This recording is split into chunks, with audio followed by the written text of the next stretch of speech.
Have you ever felt like you don't quite belong in the world as it is? As if there's a deeper, hidden current running beneath the surface of everything, something calling you to search for a higher purpose. Many of us have felt this, an unshakable feeling that we're not entirely of this world, that there's a profound connection waiting to be discovered just beyond the veil of ordinary life. Maybe you've wondered why you often feel out of sync with the world around you. You sense things others don't, perceive patterns that others overlook, or feel emotions that seem too vast for the circumstances. It's as if your soul is tuned to a different frequency, one that isn't always easily understood by those around you. Could it be that this sense of difference is actually a sign? A signal that you are part of something larger, something cosmic? What if this sense of being different is not an isolation, but an invitation?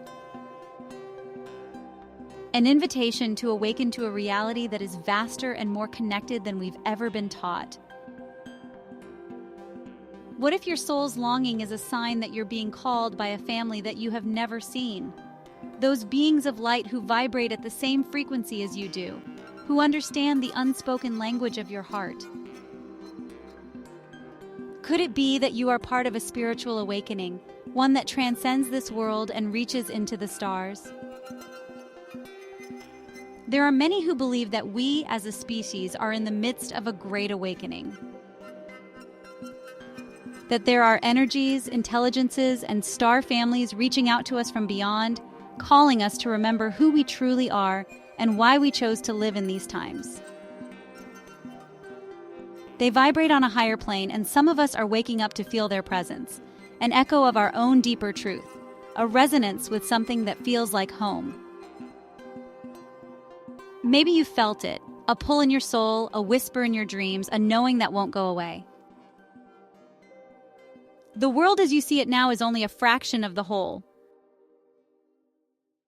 The rest of it is unseen, unheard, and just beyond the reach of the senses.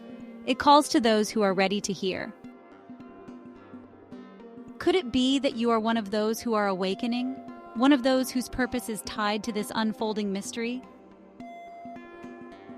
In this awakening, you're not alone. Others, too, are feeling the stirrings of this great call.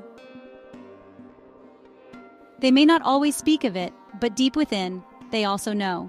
We are scattered like stars across the night sky, waiting to find one another, waiting to remember that we come from the same source. What if, by following this call, you could reconnect with those who vibrate at your frequency? Could your star family be calling you?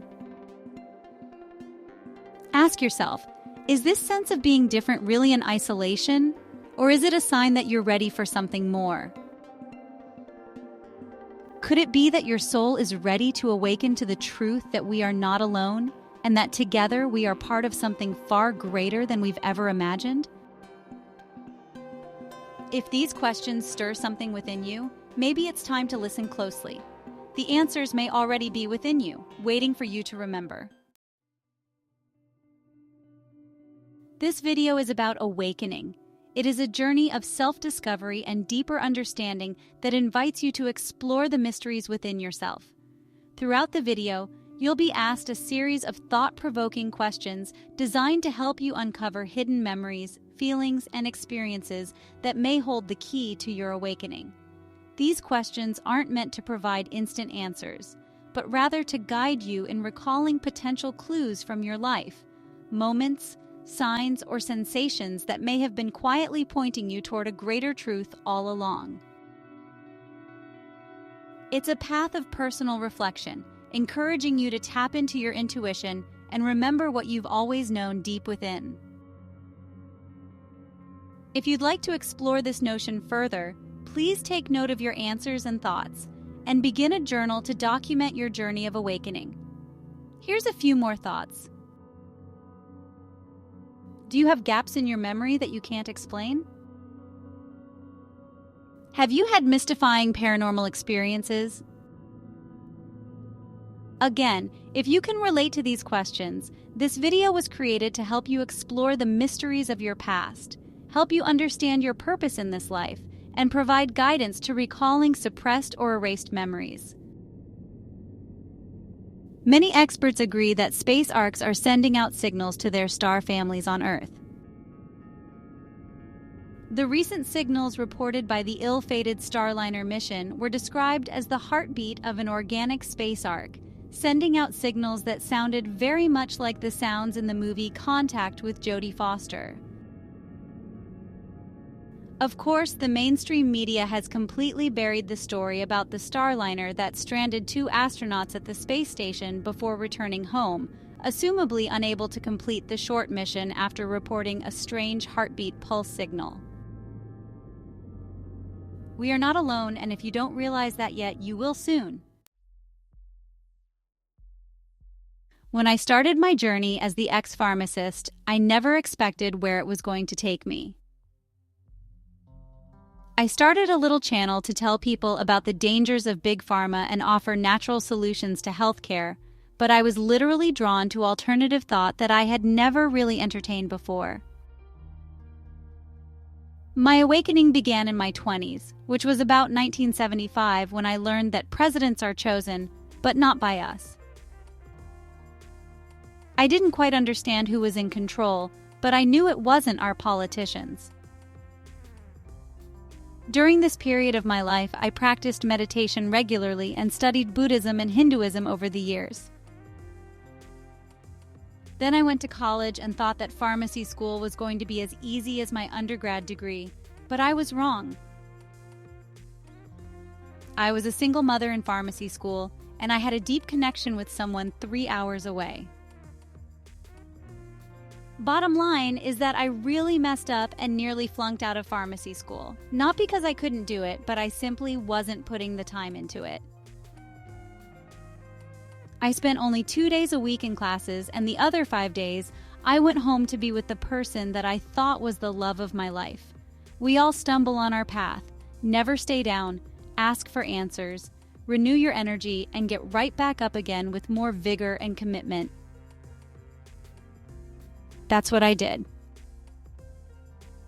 I made an intention to go to a performance by a man called the Amazing Kreskin, which was free for students on campus.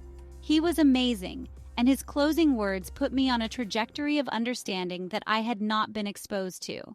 That was the mind-body connection. Kreskin said that when people ask him how he does what he does, he replies, "Because nobody ever told me that I couldn't as a child."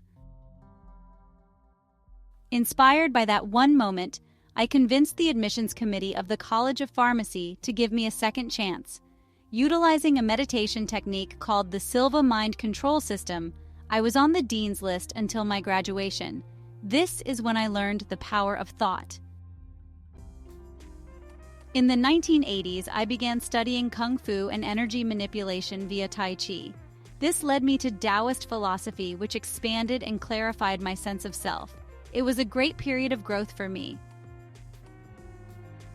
Then, in the late 80s until 2003, I practiced pharmacy in numerous settings. 13 years of that time, I was a drug regulator and health fraud investigator for the state of Florida. I learned a whole lot about the corruption of big pharma and the degradation of the medical professions. I also learned how government officials are coerced and threatened into submission. From 2003 to 2010, I became a real estate broker, and I learned a lot about the predatory practices that banks engaged in. I saw so many families lose their homes to these deceptive lending practices. It was very sad, and I learned about how the money changers and elite control the world. I learned about the trafficking, the torture, and the Satanism, and the incomprehensible crimes against humanity by people of significant influence or control. I've known all about the rituals, the secret societies, the symbolism, and the cannibalism for what seems forever. My exposure to electronic manipulation of voting machines occurred during this time also.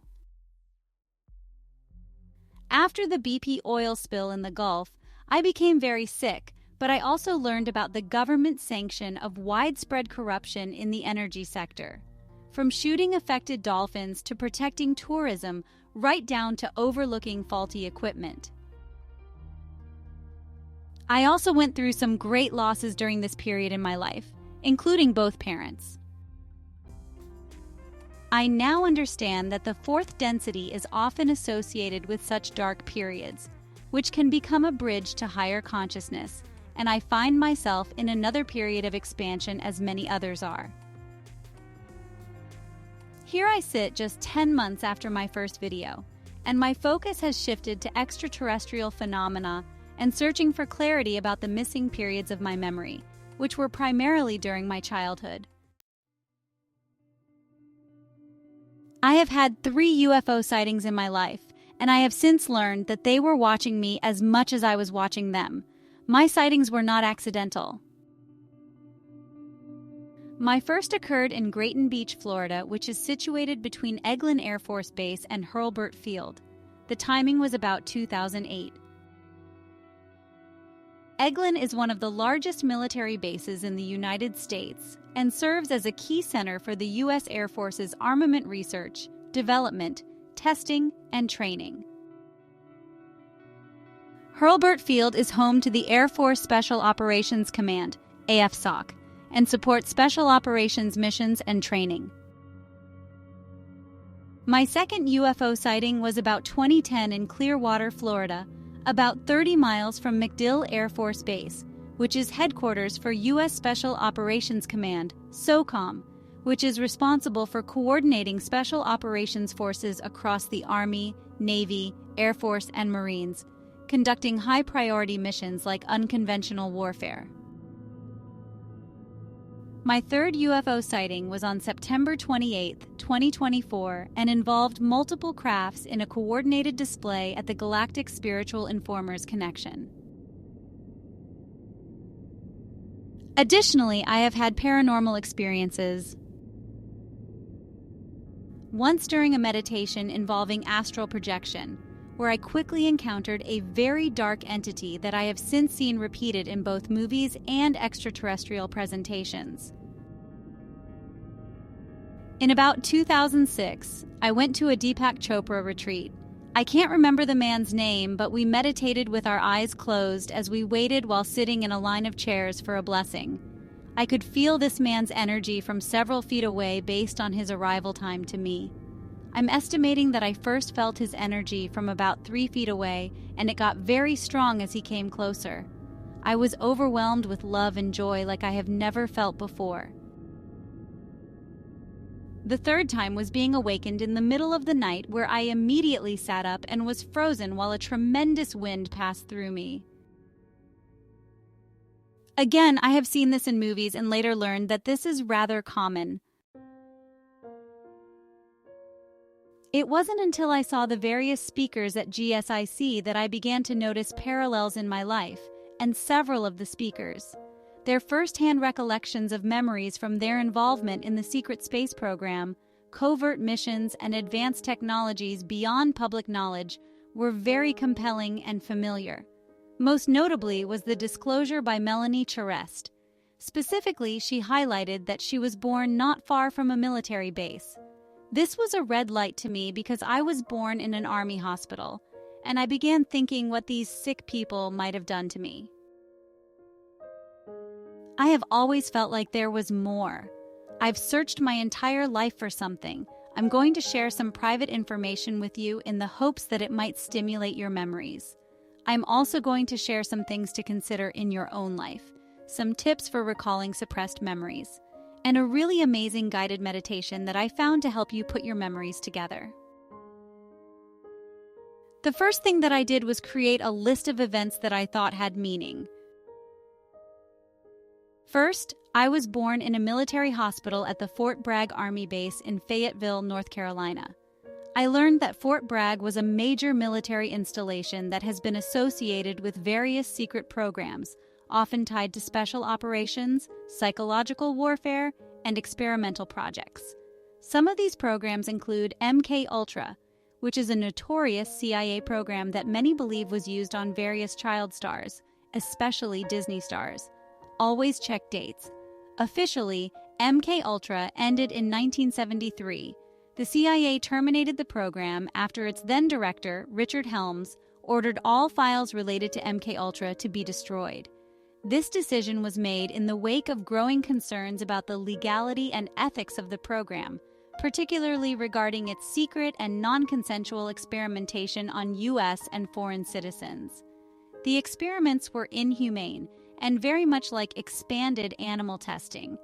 They were aimed at developing mind control techniques through drugs and psychological experiments. It's beginning to look like I may have been one of those citizens. Fort Bragg is believed to have been involved in MKUltra-related activities, particularly concerning military personnel. The base is home to the U.S. Army's Special Operations Command, which conducts psychological operations, and I was born there. After my second meditation where I saw a swastika, I decided to research Operation Paperclip a little further, which was a secret U.S. government program initiated after World War II to recruit German scientists, engineers, and technicians, many of whom had worked for Nazi Germany, to work for the United States. Two notable Nazi recruits were Werner von Braun, who was one of the most famous scientists brought over under Operation Paperclip. He had been a key figure in developing the V-2 rocket for Nazi Germany, and later played a leading role in the U.S. space program, including the development of rockets for NASA and the Apollo missions. The second notable figure was Kurt Blohm, who was a Nazi scientist involved in biological warfare research, including experiments on prisoners. Operation Paperclip was kept secret from the American public for many years due to the fact that Nazis were running it. They didn't want us to know. These individuals were brought to America to help advance U.S. military, scientific, and technological capabilities during the early years of the Cold War, particularly in areas like rocket technology, chemical weapons, and medicine. Operation Paperclip is associated with numerous offshoot programs. Here is a time frame of the various programs that the military was engaged in to help you put your birth date or pivotal events into perspective. Operation Paperclip began in 1945 and included Project Chatter in 1947.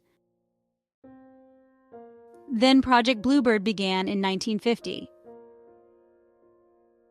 which was renamed to Project Artichoke in 1951. These programs were the precursor to MKUltra, which was started on order of the CIA in 1953. I was born in 1954.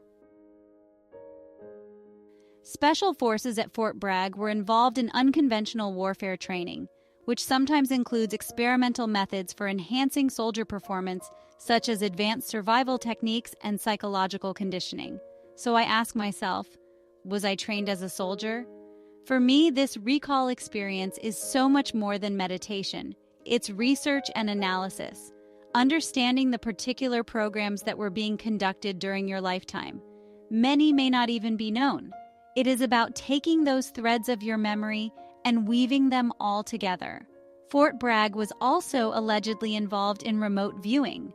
This remote viewing was aimed at exploring the possibility of gathering information through extrasensory perception. I did a video on Tony Rodriguez, who was used as a slave and is a remote viewer. I need to research if he was ever at Fort Bragg. It's amazing, guys. Every esoteric thing that has evaded our sphere of possibility begins to become clear. Extrasensory information gathering aligns with broader military interests in unconventional intelligence gathering techniques. So, some secret programs were operating at Fort Bragg when I was born there. But there's more.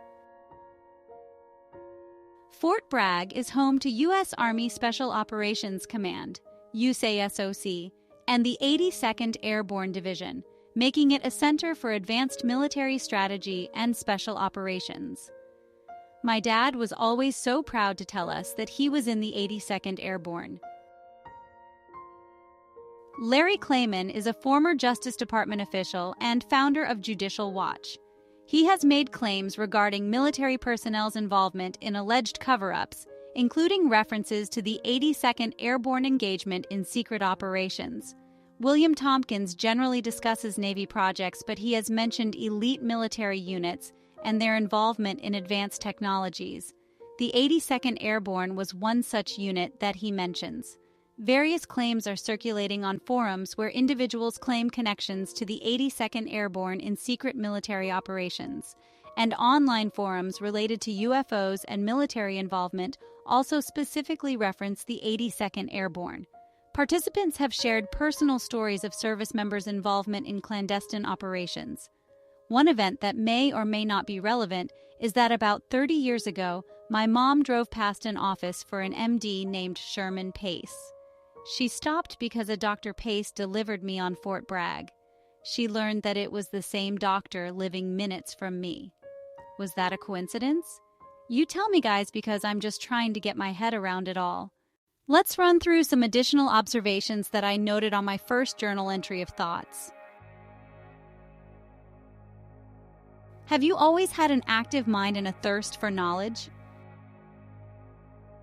Melanie noted that she was always quite bright with a desire to learn and that many abductees are very intelligent people. Apparently, this can be an indicator of hybrid origins. When I was 5 years old, my parents were called into the bishop's office and told that I had just tested with the highest IQ in the diocese, which apparently is a pretty good-sized area. My IQ was 172, even though I haven't always used it. I have always had an insatiable thirst for knowledge. I spent over 10 years in college, and it was a family joke that I would be taking college courses till I died. Now, at 70 years old, I find myself studying quantum physics and extraterrestrial technologies. Are you finding yourself still having an intense thirst for knowledge as you age? Do you have periods in your life where you have clouded or no memory? I have almost no independent memories from my childhood. This extends from birth to about 15 years old, when my family moved to Florida. Many extraterrestrial abductees report having fragmented memories of an event, while others have no recollection of the encounter at all. These gaps can occur both during the abduction and in the period leading up to and following it. Some psychologists suggest that memory gaps may be related to psychological defense mechanisms. The mind might repress traumatic or distressing experiences, leading to memory loss as a coping strategy. Research in neuroscience explores how extreme stress, trauma, or altered states of consciousness can affect memory formation and recall. This can result in gaps or distortions in memory. Trauma-based memory loss, often referred to as dissociative amnesia, is a psychological phenomenon where individuals experience gaps in their memory, usually related to traumatic events. Memory loss can be localized amnesia, which is a memory loss specific to the traumatic event.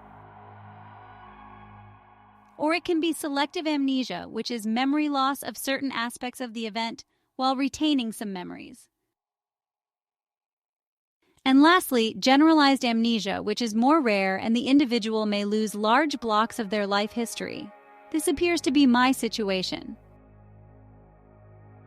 One other potential related to memory loss is that it may have been erased by others. This is a common allegation in individuals who have had memory recall related to secret space program activity. Have you always had a desire to help others? Did you seek a profession of service? Ironically, my desire to help others was a pivotal consideration in my decision to go to pharmacy school. Some other thoughts for consideration in my case are as follows. I can't explain this, but I have an affinity for water, not chlorinated water. I rarely will go in our pool, but I am very attracted to oceans. I don't take showers, but must be submerged in a tub. I don't know if this is a clue, but I feel as if it is in my case. My origin or experiences could have something to do with a water species or habitat. Just food for thought. This is how it works. Memory comes back in fragments, so explore everything. Additionally, my blood type is O negative, which is one of the rarest blood types, occurring in approximately 7 to 8% of the global population. O negative is often referred to as the universal donor because it can be transfused to patients of any blood type, making it highly valuable. It is believed that individuals with O negative blood might have a unique genetic makeup that makes them more likely to have been involved in extraterrestrial encounters or hybridization programs. For many years, I have had notions of public speaking in my future, which I did quite a bit when I worked for the state of Florida. Could I have done it somewhere else? Have you always been the odd one out? I have always been the outcast or black sheep. People that know me well have called me weird to my face many times. I always felt unique or special, but not necessarily weird. I don't know why, but I was drawn to visit crystal and diamond mines when I was passing through Arkansas about 15 years ago. I have since learned about the healing and energizing power of crystal. Did I intuitively go to those crystal mines for a recharge during a very difficult time of my life? Those were my original observations in my memory recall journal. The next morning, I would move on to recall meditation as advised by so many of the speakers at GSIC. I've had some challenges with Hurricane Milton events, but I've been able to conduct 4 revealing meditations so far. My first 2 meditations were not guided. I almost always meditate in a tub of water. Again, it's that affinity for the water. There were 5 images or thoughts that came to me. One was the convent of nuns at Most Holy Redeemer School, where I spent quite a few hours as a piano student from 1st to 8th grade, which was 1959 to 1967. I remember roaming outside of the main music room, but nothing more. I searched and found that a Father Michael D'Amico was removed from ministry in 2005 based on accusations of abuse of a 13-year-old boy in 1964. I remember this priest being associated with my family, but nothing more. Other priests accused of sexual abuse at Most Holy Redeemer School were Father Francis Fleming, Father Roy Hardin, and Father Charles McLogan. I'm not sure if any of these priests abused me, but for some reason, I have a stronger feeling about nuns during this point in my life. The second thought was the word Philadelphia, which popped into my mind. My grandmother lived in South Philadelphia in Little Italy and would play poker with mafia wives. So I don't know if I was sold to mob or elite or what, but again, I note it because these pieces are being sent to my consciousness for a reason. The next images that came to mind during meditation were cold stone walls, and I immediately heard the word Camden. In 9th grade, I attended a well-known Catholic high school called Cathedral Girls Academy in Camden, New Jersey. I have only one memory of this period, which was seeing girls smoking in the bathroom. It was a big stone, castle-looking building. Were there tunnels that I was taken to? I don't know, guys. I just remember that spooky school that had a strange and detached feel to it. I have no memory of how I would get to this school, or anything about lunches, or even if I slept at the school, but I don't think I ever went to a boarding school. After this memory, I looked into Camden Girls Academy and learned that there have been multiple allegations of abuse involving Cathedral Girls Academy in Camden, New Jersey. In fact, the Diocese of Camden filed Chapter 11 bankruptcy in 2020, largely due to the financial implications of lawsuits related to sexual abuse claims. An $87.5 million settlement between the Catholic Diocese of Camden and sexual abuse survivors made the headlines. The settlement addressed more than 300 claims of abuse that had been filed against the diocese. Many of these claims involved incidents that occurred decades earlier. I was able to find a Father Norman T. Connolly who served at Cathedral Academy and was removed from service due to allegations at numerous schools. Coincidentally, he appears to be living in Venice, Florida, which is minutes from where I live now. Did I attend some sacrificial or other abuse rituals? I don't have a clue, and if you start on this path, be ready for more questions than answers for a while. My second recall meditation was on October 3rd, 2024. It was also not a guided meditation, and it occurred in water. During this meditation, I saw a glowing orb behind a circular portal. I also saw a dark line vertically running down my leg with the tibia bone. I don't know if this was an injury or not. On October 4th, 2024, my third recall meditation revealed a bald monster, much like the one that I had seen in my astral projection meditation when I was about 25. We evacuated that night, and my next recall meditation wasn't until October 11th. This time I used an amazing guided recall meditation, which was more fruitful. Again, I saw a portal. This time there was an infant on a hospital bed with 3 or 4 humanoid beings around the bed. I'm assuming this was me. Then I saw a portal again with 2 or 3 extraterrestrials inviting me in. There were also 2 other thoughts. One was that my home planet started with an A. The other was a being whose name started with the letter E or Ia. My fourth recall meditation was guided again, in water. Several clues appeared, the immediate sense of floating and the sense of weightlessness. Was this an environment that I have been in, and was it in space or water? I saw beings that looked very much like grays this time, just a quick flash. I saw a swastika again, and it was associated with the thought of 10 years old. Another memory was teacher, and I remember a very heavy lady. I think she was my 3rd or 5th grade teacher. Her name was Miss Vigiano. This is the only teacher's name that I remember other than college professors, and I remember fearing her and her spanking me in front of the class. I saw a baby crying and recorded the words "gained connection," whatever that means. Then I perceived a sense of eyes always watching me. My last image was me in a ball of light traveling through stars. I stopped during my meditation to write these observations down, which is not optimal, but I recall more. For my next meditation, I will use the audio record app on my phone and record my voice documenting what I'm seeing and feeling.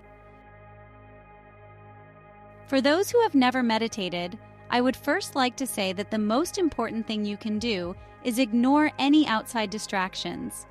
The key here is to focus your attention inside.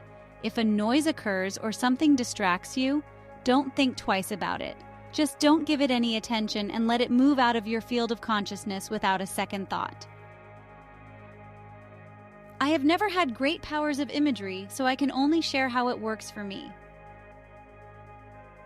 I've heard some say they see like a movie screen in their forehead area. For me, I see a small portal that becomes larger and images appear within that eye. That orb disappears and another pinhole begins to enlarge for another image within an enlarged portal. They come slowly. Don't expect bright colors or even well-formed images. Don't expect anything and be alert to every thought or vision.